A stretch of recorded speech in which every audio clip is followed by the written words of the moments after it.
in this question, they have asked that if three vertices are given, A is 4, 4, B is 3, 5, and C is minus 1, minus 1, they are the vertices of which triangle? Is it an equilateral triangle, or a right angle triangle, or an isosceles triangle, or none of these? Okay, so I have to get the idea about this triangle. What is it? Equilateral, right angle, or isosceles? So for that, these are the points, right? Minus 1 comma minus 1 will be in my third quadrant, and B and A will be in my first quadrant. Clear? Now guys, since we have already read the relation about the slopes and we know how to find slope of all the lines joining any 2 points, here I'm going to find the slope of all 3 lines or all 3 sides of this triangle. So I can say that the slope of AB, well, you know the formula. What is the slope of line joining 2 points, guys? Well, it is y2 minus y1 upon x2 minus x1, right? So quickly apply that and get me all the values of slopes of all the 3 sides. So MAB here is going to come out as 5 minus 4 divided by 3 minus 4, that is minus 1. Clear? Okay.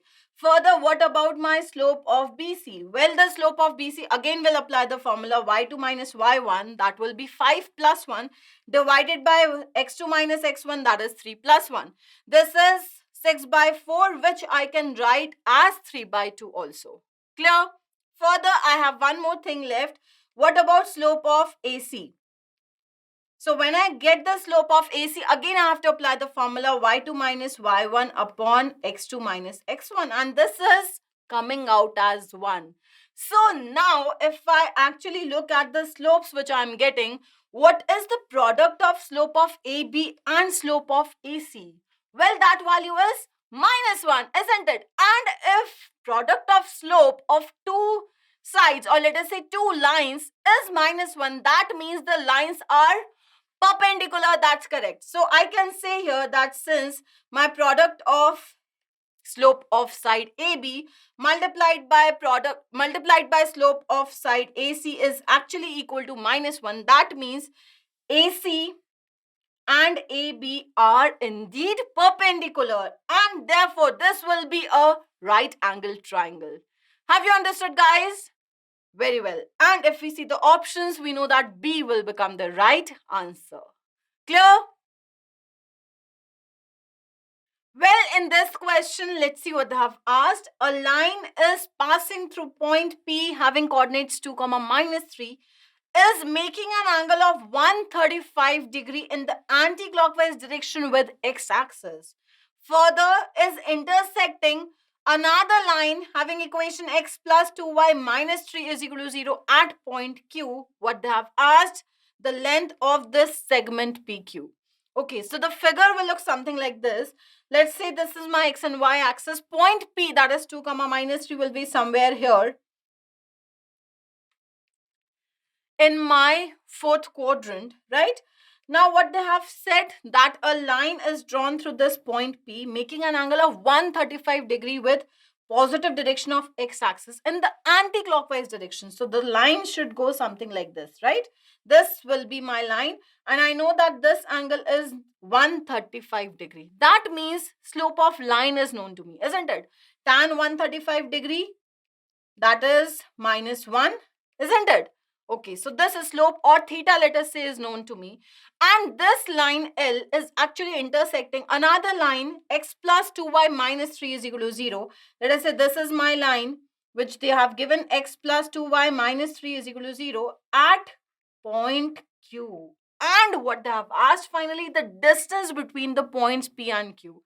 So guys, whenever distances are involved, which form of line is better to use? Well, you are right, parametric form, isn't it? We can use parametric form and we can take this distance PQ as R, which is what we have to find in this question. Clear? Okay, so I am going to use the parametric form here. So by parametric form, what can I say is, you remember the parametric form, isn't it? My x1, y1 is the point P, that is 2, minus 3. From that, at a distance of R, I am taking another point Q, which is x and y in this case, and theta, well, we have just seen the value of theta is 135 degree, isn't it?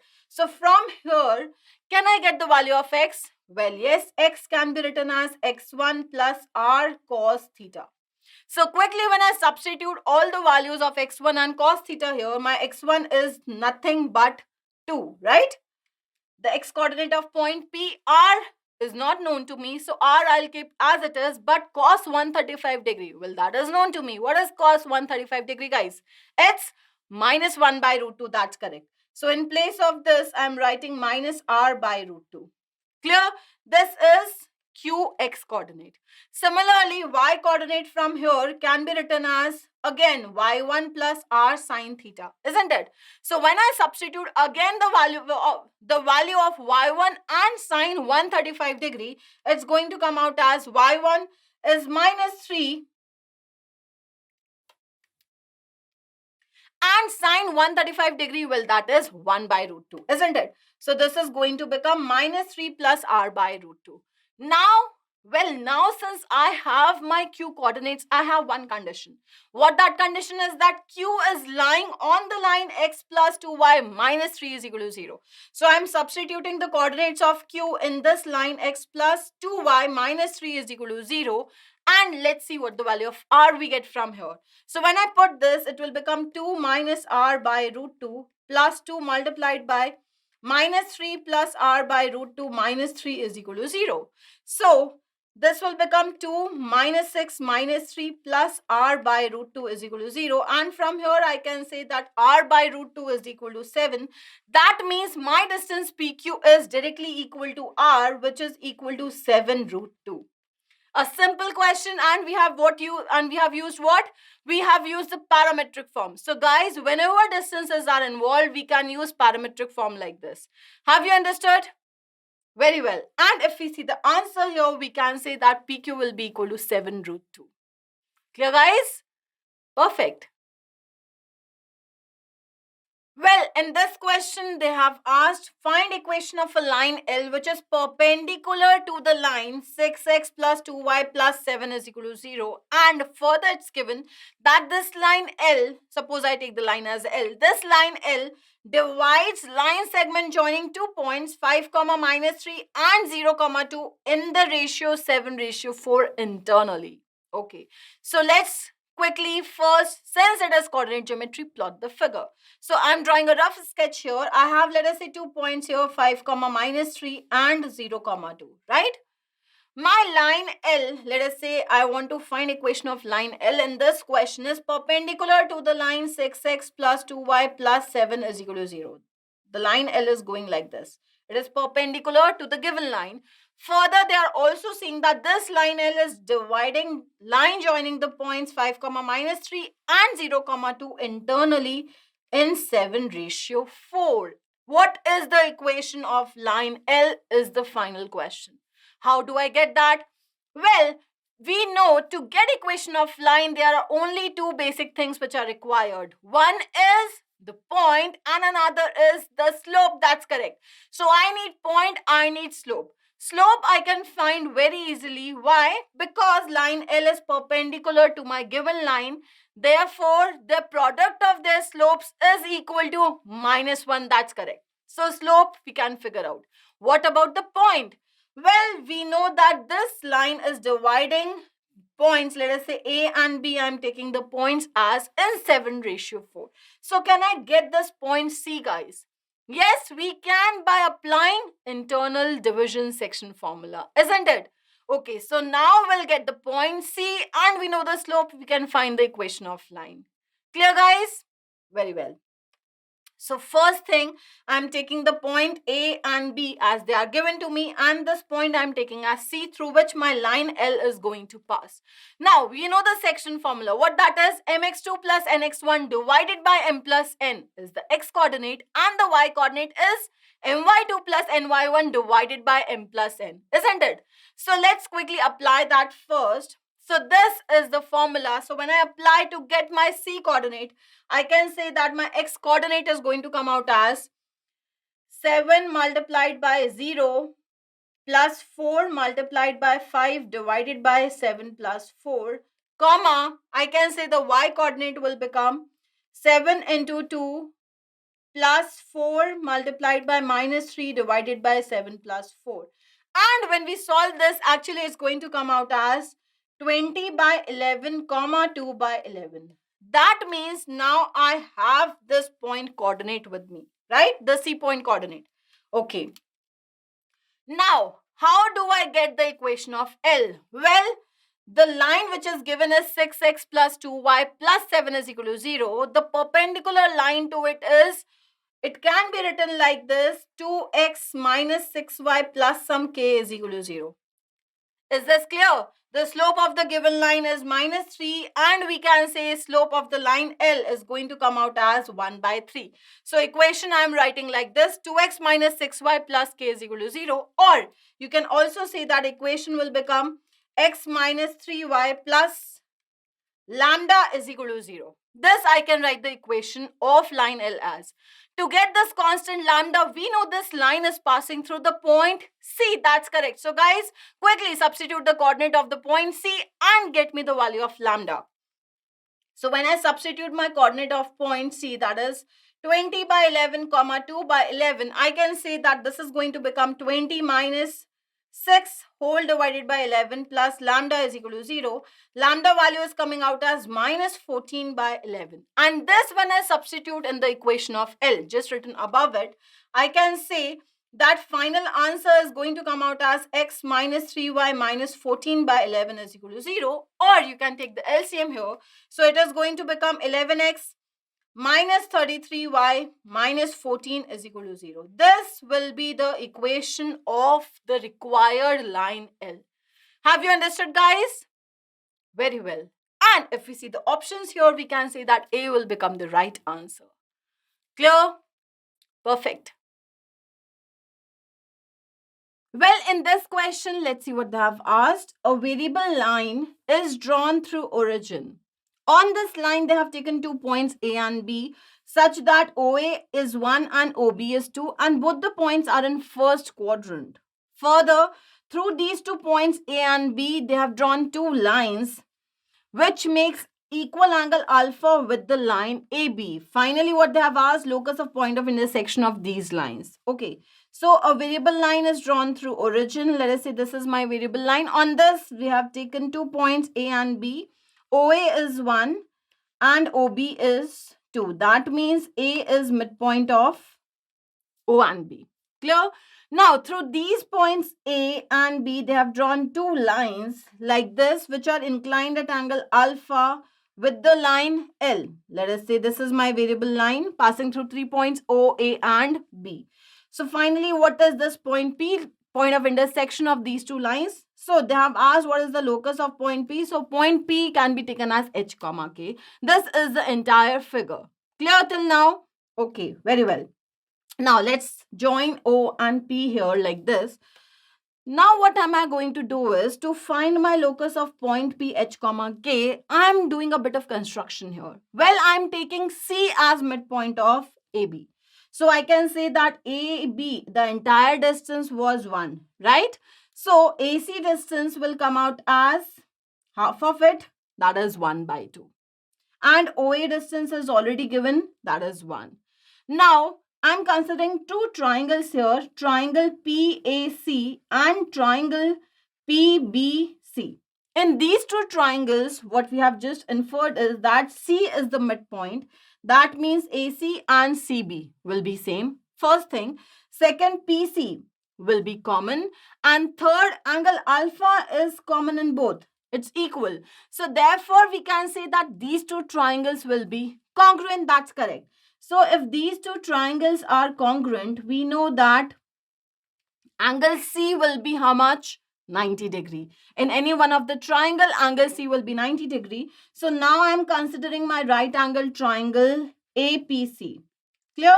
Angle C is 90 degree. This we have just inferred. AC value is 1 by 2 and angle A is alpha. So from here, can I get the value of PC, guys? Well, yes. How? We know tan alpha, isn't it? Tan alpha is actually equal to PC divided by 1 by 2. And from here, what is the value of PC, people? PC is coming as tan alpha by 2. That's right. So PC, we have found out that it is tan alpha by 2. Why? Because this PC value I'm going to use in another triangle. Yes, Now I'm considering my triangle, let us say OPC. In this triangle, again, this is a right angle triangle, right angled at C. We know P already, it's my point H comma K, whose locus I need to find out. O is the origin here. Now, what is OC distance, guys? Well, you can see in figure OA is 1, right? And AC is 1 by 2. So, 1 plus 1 by 2 is 3 by 2. That's right. So, my OC distance is actually 3 by 2. And similarly, PC we have just found. So in this triangle, now we can apply Pythagoras theorem. So guys, quickly apply Pythagoras theorem and from there you are going to get the locus. So when I apply Pythagoras theorem here, I can write that OP square will be equal to OC square plus PC square. Clear? And how do I find OP square? Well, it's distance between origin and the point P, that is H comma K. So we know that OP will be root over H square plus K square, right? And when I do its squaring, it will come out as H square plus K square. That's right. So we are directly writing here OP square, that is H square plus K square is equal to OC square. Well, OC is 3 by 2. So OC square will come out as 9 by 4 plus PC square. We have just found out it was tan alpha by 2. So this will become tan square alpha by 4. This is the locus. What you have to do next is just replace H by X and K by Y and check with the options. So when I do that, my final answer will come out as X square plus Y square is equal to 9 plus tan square alpha by 4. This will be the final answer. Have you understood, guys? A pretty simple approach, isn't it? Very well. So if we see the options here, we know that A will be the right answer. Clear? Understood? Good. Well, in this question, what they have given, 2 points are there, A 3, 4 and B 7, 13. P is a point on the line y is equal to x such that PA plus PB is minimum. Okay, guys, again, an important question and do practice and remember the approach. Listen very carefully, guys. Coordinates of P have to find out. We have to find out coordinates of point P. Now, first, again, what we are going to do is we are going to check the position of points A and B with respect to the line y is equal to x. So, my line y is equal to x, I am writing it as x minus y is equal to 0. For point A, we know when we substitute coordinates of point A in this, it will become 3 minus 4, which is negative. Very well. For B, when I substitute again the coordinates of B in this line, it will become 7 minus 13, again negative. That means A and B are lying on same side of this line. Clear? Okay. So this will be the figure which we know A and B are lying on same side of the line. And again, let us say when I take a point P on this line, PA plus PB, I have to basically minimize it. We know that when I join PAB, we'll get a triangle. And in this triangle, we know that sum of any two sides of triangle is always greater than or equal to third side. That's right. So that means I can say from here that PA plus PB minimum value will be equal to AB. And when this happens, well, it happens when the points are collinear, there will be no triangle. So if the points are collinear, in this case, what is happening, guys, is that P will lie between A and B. Then only PA plus PB will actually be equal to the entire length AB. Clear? In this case, P is lying between A and B.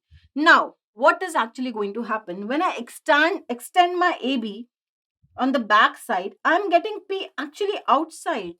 But we have already seen that P has to lie inside. Then only you will get PA plus PB is equal to AB. So what now? This is not the condition which we wanted, right? So we'll do one more thing here. What? We'll try to take image of this A point, or let us say B point, about the line y is equal to x. Any one point you take the image. So when I take the image of, let us say, A, about the line y is equal to x, first, what is the coordinate of A dash, the image?